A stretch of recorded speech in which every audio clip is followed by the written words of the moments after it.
Good morning વિદ્યાર્થી મિત્રો. અગાઉના લેક્ચરમાં આપણે બીજું ચેપ્ટર શરૂ કર્યું હતું. એમાં આપણે અપૂર્ણાંક અને શુદ્ધ અપૂર્ણાંકના આધારે સરવાળો બાદબાકી છે કર્યા.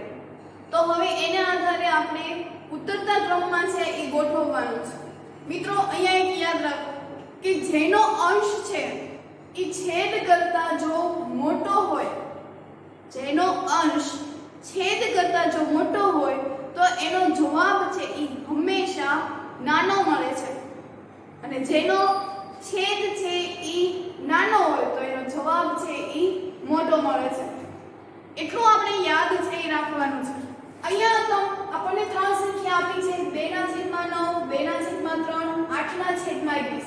બધાના છેદ છે એ અલગ અલગ છે. તો એક કામ કરીએ, આપેલી સંખ્યા નાની કેવી રીતે ઉતરતા ક્રમમાં ગોઠવવી એ આપણને મુશ્કેલી પડે છે. તો એની માટે આપણે ત્રણેય નો લસા કાઢી નાખીએ, ત્રણેયના છેદ છે એ સમાન કરી નાખીએ, તો એના આધારે પછી આપણે ઉતરતા ક્રમમાં છે એ ગોઠવી શકાય. તો અહીંયા સંખ્યા આપી છે 9, 3 અને 21. ચલો પહેલા તો 2 વડે ભાગવાનું હોય, પણ અહીંયા કોઈ બેકી સંખ્યા મળતી નથી એટલે આપણે 2 વડે ભાગી શકીએ નહીં. તો 3 વડે ભાગીએ તો 3 ના ઘડિયામાં 9 આવે, 3 તેરી 9, 3 એકા 3, 3 સત્તા 21. હજી અહીંયા 3 દેખાય છે એટલે આપણે કમ્પલસરી 3 વડે ભાગવું પડશે. એટલે 3 એકા 3, અહીંયા 1 7 એમ ને, કારણ કે 3 ના ઘડિયામાં 7 આવે નહીં. તો 5 વડે ભાગી શકાય નહીં, તો ડાયરેક્ટ 7 વડે. 7 એકા 7, તો આનો લસા કેટલો આવ્યો? તો કે 3 ગુણ્યા 3 ગુણ્યા 7, 3 તેરી 9, 9 સત્તા 63. લસા કેટલો આવ્યો? 63. એટલે કે બધાના છેદમાં શું હોવું જોઈએ? 63. ચલો અહીંયા પહેલા 2 ના છેદમાં 9 છે, તો 63 લાવવા માટે મારે 7 વડે ઉપર નીચે ગુણવું પડશે. તો 7 દુ 14, 9 સત્તા 63. બીજી એક રકમ આપી છે 2 ના છેદમાં 3, તો 63 લાવવા હોય તો મારે 21 વડે ગુણાકાર કરવો પડે. જો અહીંયા મેં તમને કીધું હતું કે 3 આપ્યા છે છેદમાં, તો એને 3 ને 3 ને ઢોકી દો. કેટલા વધ્યા? તો કે 3 ગુણ્યા 7, 3 સત્તા 21. એટલે ઉપર નીચે 21 વડે કરવું પડે. તો 21 દુ 42, 21 તેરી 63. હવે 8 ના છેદમાં 21 આપ્યું છે, એટલે કે આવડી આ સંખ્યા આપી છે 3 સત્તા 21. તો શું વધ્યું? 3. એટલે કે આપેલી સંખ્યાને 3 વડે ગુણો. 8 તેરી 24, 9 સત્તા 63. એટલે કુલ 3 રકમ મળી. કઈ કઈ મળી? તો કે 14 ના છેદમાં 63, 42 ના છેદમાં 63 અને હવે 24 ના છેદમાં 63. તો હવે મારે આ સંખ્યાઓને ધ્યાનમાં રાખીને ઉતરતા ક્રમનું ગોઠવવાનું છે. તો ઉતરતા ક્રમમાં સૌથી પહેલા કોણ આવશે? તો કે મોટું પદ. તો હવે 14 ના છેદમાં 63, 42 ના છેદમાં 63, 24 ના છેદમાં 63 બધાના છેદ કેવા થઈ ગયા? સરખા થઈ ગયા. એટલે થોડીક વાર માટે એને અવગણીએ, એને ધ્યાનમાં નથી લેતા. ખાલી અંશને આધારે એમાં જોઈએ તો સૌથી મોટું કોણ આવે? તો કે 42. તો પહેલી પેર શું આવશે? 42 ના છેદમાં 63. 42 પછી તો કે 24, 24 ના છેદમાં 63. પછી તો કે 14 ના છેદમાં 63. બરોબર. આ સંખ્યા આપણે આના આધારે લખી, પણ આપણી રકમ તો આ 2 ના છેદમાં 9 વાળી છે. તો છેલ્લો જવાબ તો આની લાઈનમાં ગોઠવવાનો હોય. તો 42 ના છેદમાં 63 ક્યારે આવે છે? તો કે જ્યારે 2 ના છેદમાં 3 હોય છે ત્યારે. પછી 24 ના છેદમાં 63 ની મૂળ રકમ કઈ છે? તો કે 8 ના છેદમાં 21 અને 14 ના છેદમાં 63 એટલે મૂળ રકમ છે 2 ના છેદમાં 9. અહીંયા આપણો આ જવાબ છે એ પૂર્ણ થાય. આ શું કામ આપણે આવી રીતે કર્યું? તો કે આવી રીતે આપણને ખબર નહોતી પડતી કે આમાં ઉતરતા ક્રમમાં સૌથી મોટું પદ કયું આવે. એટલે એનું સહેલું બનાવવા માટે પહેલા આપણે લસા કાઢ્યો, એટલે બધાના છેદ સરખા થઈ ગયા. તો હવે આ પદને આધારે આપણે ઉતરતા ક્રમને ગોઠવો. પણ આ જે રકમ છે એ આપણે લસા લઈને કરશું, પણ આપણે લસા લઈને કરવાનો છે ને આપણી પાસે મૂળ રકમ આ છે, તો એના આધારે આપણે કરવાનું છે. એના પછી બીજો દાખલો, તો એમાં પણ જો 5, 7 અને 10 આપ્યું છે, એટલે આપણે અહીંયા પણ લસા લેવો પડશે. 5, 7 અને 10. તો પહેલા 2 વડે કરવાનું. તો 2 ના ઘડિયામાં 5 નો આવે એટલે એમ 7 નો આવે એટલે એમ પણ 2 પંચા 10. 3 વડે ભાગ નહીં ચાલે કારણ કે 3 ના ઘડિયામાં કોઈ નથી આપ્યું એટલે 5 વડે તો 5 એકા 5 7 એમ 5 એકા 5 7. તો આનો લસા કેટલો આવ્યો તો કે 2 ગુણ્યા 5 ગુણ્યા 7 2 પંચા 10 ગુણ્યા 7 એટલે 70. બરોબર એટલે કે બધાના છેદમાં શું હોવું જોઈએ 70 એટલે કે 1 ના છેદમાં 5 મારે 70 લાવવું હોય તો 5 ને ઢાંકી દો તો કેટલું આવ્યું તો કે 2 અને 5 તો 2 અને 7 એટલે 14 તો ઉપર નીચે 14 વડે તો 14 અને અહીંયા 70 14 પંચા 70. એવી જ રીતે 3 ના છેદમાં 7 70 લાવવા 10 વડે તો 30 ના છેદમાં 70. 7 ના છેદમાં 10 70 લાવવા માટે મારે 7 વડે તો 7 7 49 ના છેદમાં 70. તો ચાલો હવે આમાંથી કયો તો હવે આપણે આ સંખ્યાઓને પહેલા ધ્યાનમાં રાખીને લખીએ. આમાંથી સૌથી મોટું કોણ આવશે તો કે 49 ના છેદમાં 70. પછી તો કે 30 ના છેદમાં 70. પછી 14 ના છેદમાં 70. પણ એનો મૂળ જવાબ તો લખવાનો તો મૂળ જવાબ કેવો આવશે આ કે જેને આપણે રકમમાં કોઈ ફેરફાર કર્યો નથી એટલે શું આવશે 7 ના છેદમાં 10 3 ના છેદમાં 7 1 ના છેદમાં 5. બરોબર. તો હવે એના પછીનો જે પ્રશ્ન 3 છે એ તમારે જાતે હોમવર્કમાં છે એ કરવાનો છે. એવા દાખલાઓ આપણે પઝલ તરીકે ગુણતા હોઈએ છીએ. એમાં તમને ઉદાહરણ પણ એક આપેલું છે પ્રથમ હરોળમાં. બરોબર આ રીતની 3 લાઈન છે.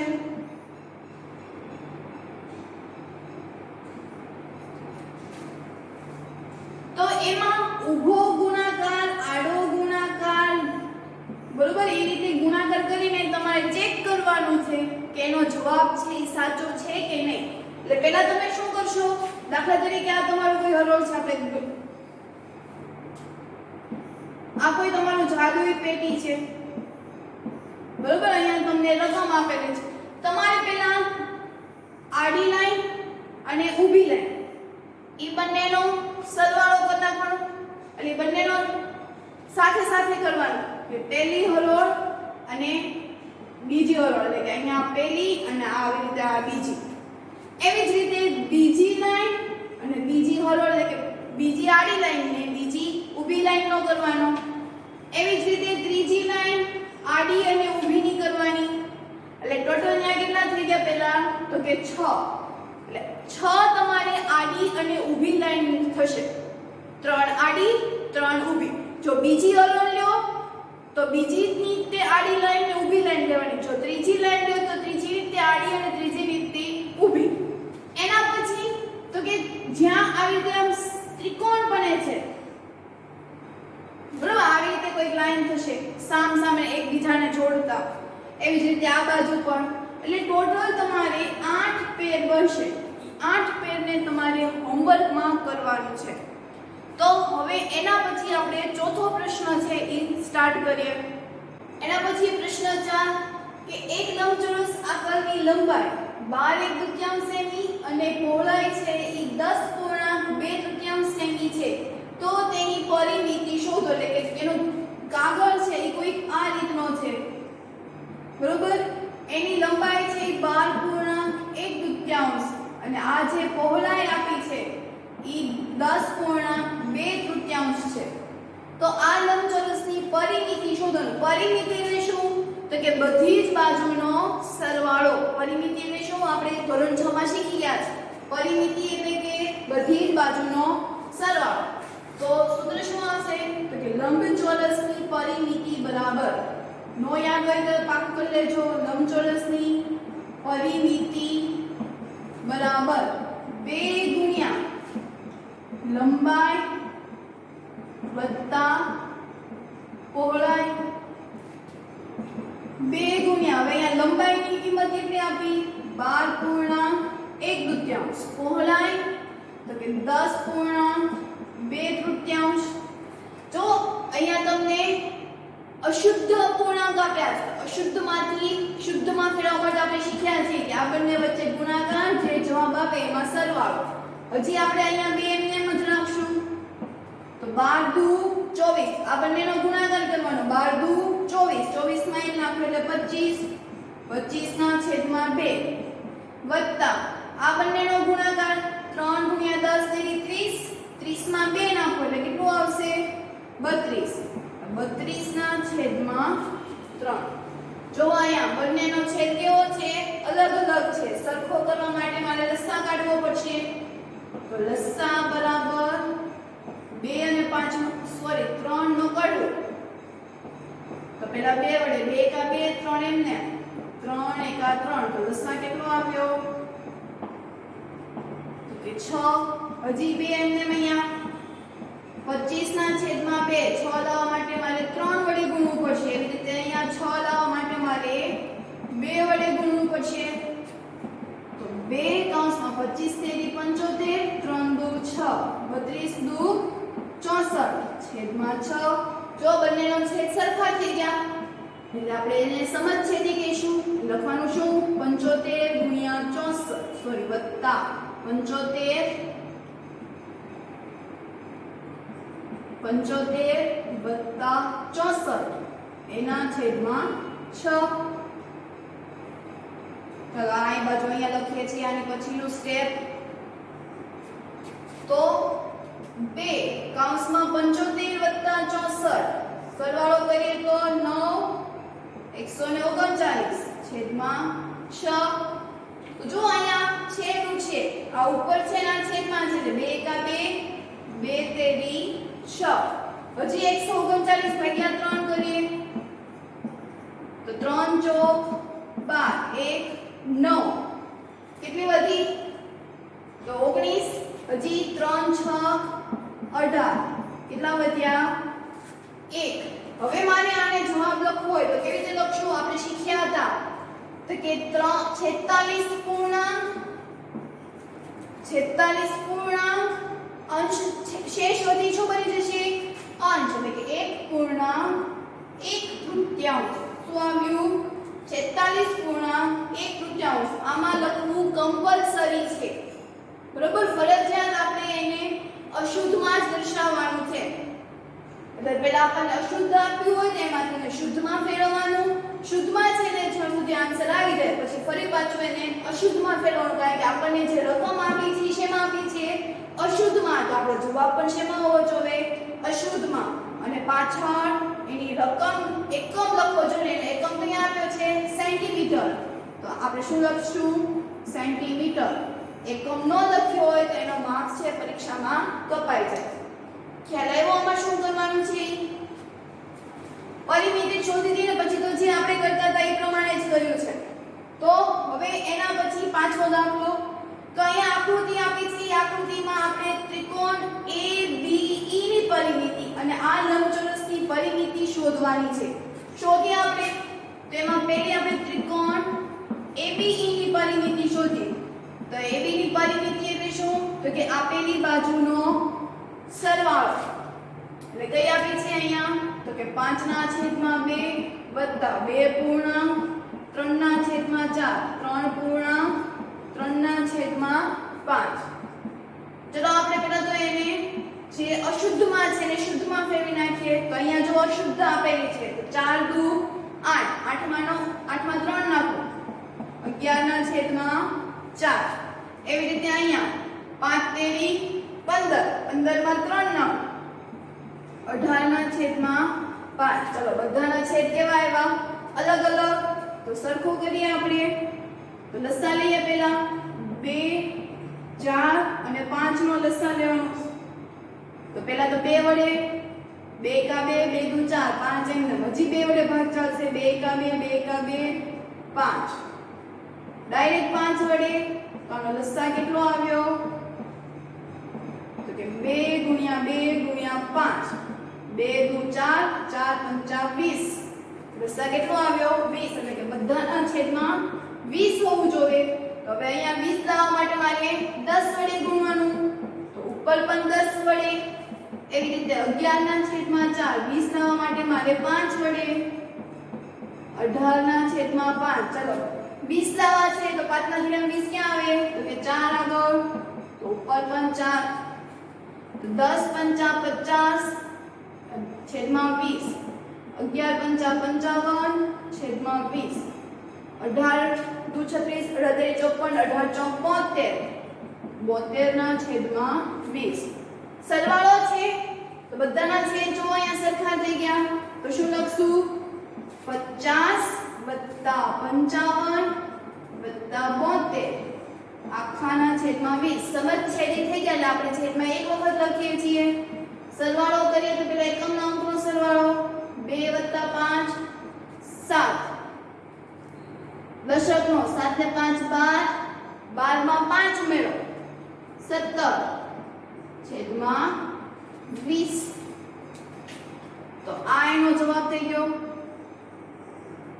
પરિમિતિ કીધી પાછળ એકમ લખવાનો છે કયો એકમ આવશે અહીંયા એકમ કયો આપ્યો છે આપણને સેન્ટીમીટર તો અહીંયા પણ એકમ કયો આવશે સેન્ટીમીટર બરોબર એ આપણે ત્રિકોણ માટેની પરિમિતિ થઈ એવી જ રીતે હવે આપણે લંબચોરસ માટેની પરિમિતિ છે એ શોધવાની છે તો એની માટે પહેલા આપણે આ ચોથો દાખલો છે એને થોડી વાર માટે પૂછી નાખીએ તો હવે આપણને ખબર છે કે લંબચોરસ હોય તો એની સામસામેની બાજુઓ કેવી હોય છે તો કે સમાન હોય છે કેવી હોય સમાન તો અહીંયા BE નું માપ છે એ તે CD જેવું થશે જે BE નું માપ આપ્યું છે એ CD નું માપ થશે ED નું માપ આપ્યું છે એ કોનું માપ થશે તો કે BC કેમ તો કે લંબચોરસમાં સામસામેની બાજુઓ કેવી હોય તો કે સરખી હોય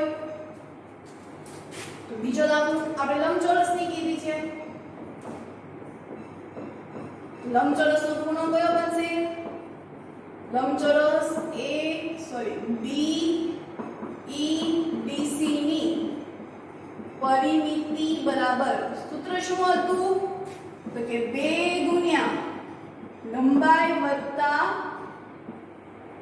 પહોળાઈ બરાબર લંબાઈ આપણને BE આપ્યું છે કારણ કે આ જે સામસામેની બાજુ સરખી હોય જો આ 2.3 હોય તો આ પણ કેટલું હોય 2.3 આ 7/6 છે તો આ પણ 7/6 થવાનું 2 ગુણ્યા લંબાઈ એટલે આપણે 2.3 વત્તા પહોળાઈ 7/6 ચલો જે આપણને અશુદ્ધમાં દેખાય છે એને શુદ્ધમાં ફેરવી નાખીએ તો 4 દુ 8 8 માં નાખો 3 11/4 7/6 ચલો અહીંયા પણ લસા કેવો આવ્યો બધાનો અલગ અલગ લઈએ સોરી બધાના છેદ કેવા છે અલગ અલગ લસા લઈએ તો 4 6 2 વડે 2 દુ 4 2 તેરી 6 હજી 2 વડે 2 કા 2 3 ને 2 વડે નો ભાગી લઈએ એમને 3 એકા 3 તો આનો લસા કેટલો આવ્યો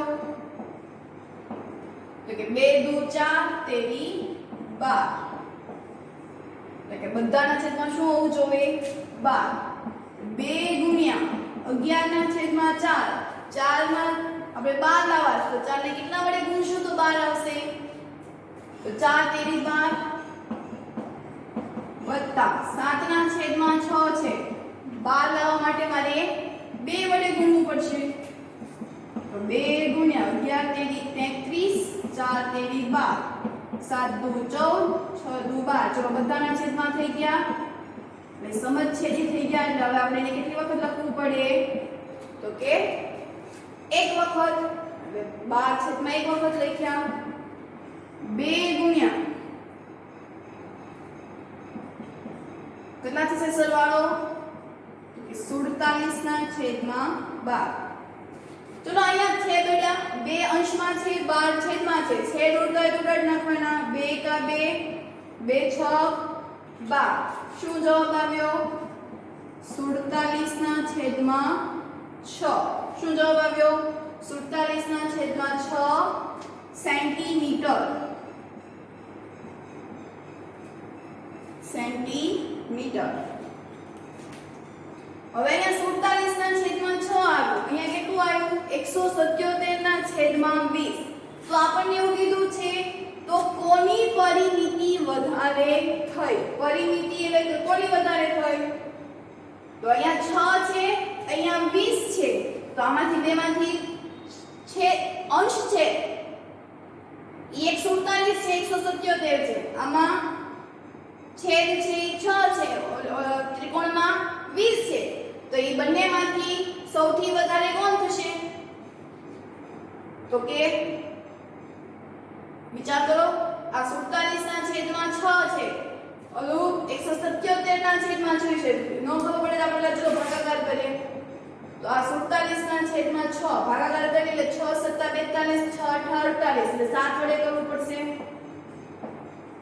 જવાબ આવ્યો અહીંયા 5 પોઈન્ટ મૂકી દઈએ 6 35 66 6 7 42 6 8 48 6 8 48 આમ ભાગાકાર આપણે પોઈન્ટ પછી એક જ રકમ લઈએ એટલે અહીંયા 7.8 મળ્યા ઓલી બાજુ તો કે 177 ને 20 વડે કરીએ તો 20 કા 20 20 દુ 40 20 તેરી 60 20 ચોકે 80 20 50 100 20 6 120 20 7 140 20 8 160 20 8 160 20 7 140 તો ઈ પાછા નાના થયા 20 8 160 એટલે આપણે 8 વડે તે ભાગવું પડશે કારણ કે 20 નો હોય તો પછી 180 થઈ જાય તો અહીંયા 7 1 0 પોઈન્ટ કરીને 1 કરીએ હજી તો 20 ચોક 80 20 50 100 20 6 120 20 7 140 20 8 160 20 9 180 20 8 160 20 9 180 એટલે આપણે 20 8 જ કરવું પડશે એટલે આ જો આપણે પોઈન્ટ પછીની વાત કરીએ અહીંયા 8.8 આવ્યા અહીંયા 7.8 આવ્યા તો આ બંનેમાંથી પરિમિતિ કોને વધારે થઈ તો 47 માં અહીંયા નો જવાબ 7.8 આવતો તો 177 ના છેદમાં 20 તો એનો જવાબ તો કે 8.8 તો આમ ભાગાકાર ઉપરથી આપણને ખબર પડે કે ત્રિકોણની પરિમિતિ છે એ સૌથી વધારે થઈ તો કે આમ ત્રિકોણની પરિમિતિ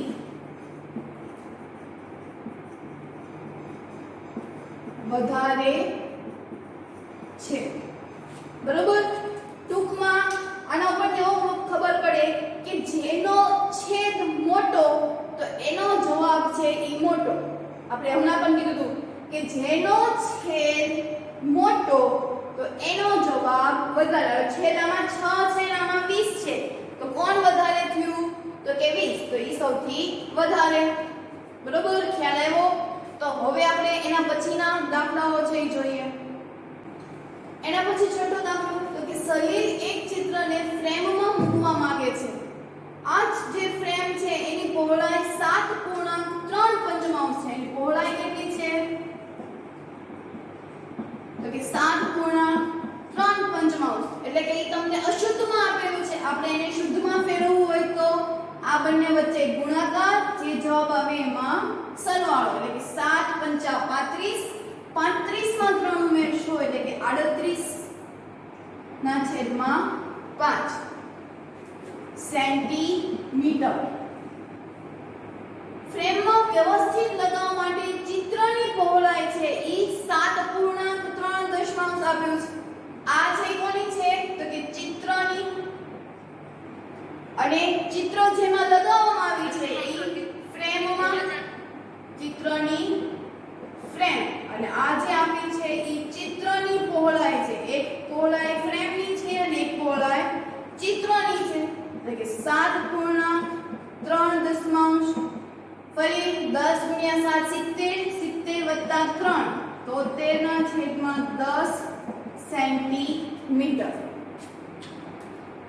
વ્યવસ્થિત લગાવવા માટે ચિત્રની પહોળાઈ 7.3 દશમાંશ સેમી થી વધારે ન હોવી જોઈએ જો વધારે હોય તો એ ફ્રેમમાં ફિટ બેસે નહીં તો ચિત્રને કેટલું કાપવું પડશે ચિત્રને કેટલું કાપવું હોય તો આ બંનેની શું કરવી પડશે તો કે બાદબાકી એટલે કે 38 ના છેદમાં 5 માઈનસ 73 ના છેદમાં 10 જો અહીંયા છેદ છે એ અલગ અલગ આવ્યો એટલે આપણે લસા લેવો પડશે તો લસા 5 અને અને 10 ની વચ્ચે 2 વડે કરીએ 5 એમને 2 પંચા 10 5 વડે ભાગ ચાલશે ડાયરેક્ટ 5 એકા 5 5 5 એકા 5 એટલે લસા કેટલો આવ્યો તો કે 2 ગુણ્યા 5 એટલે 10.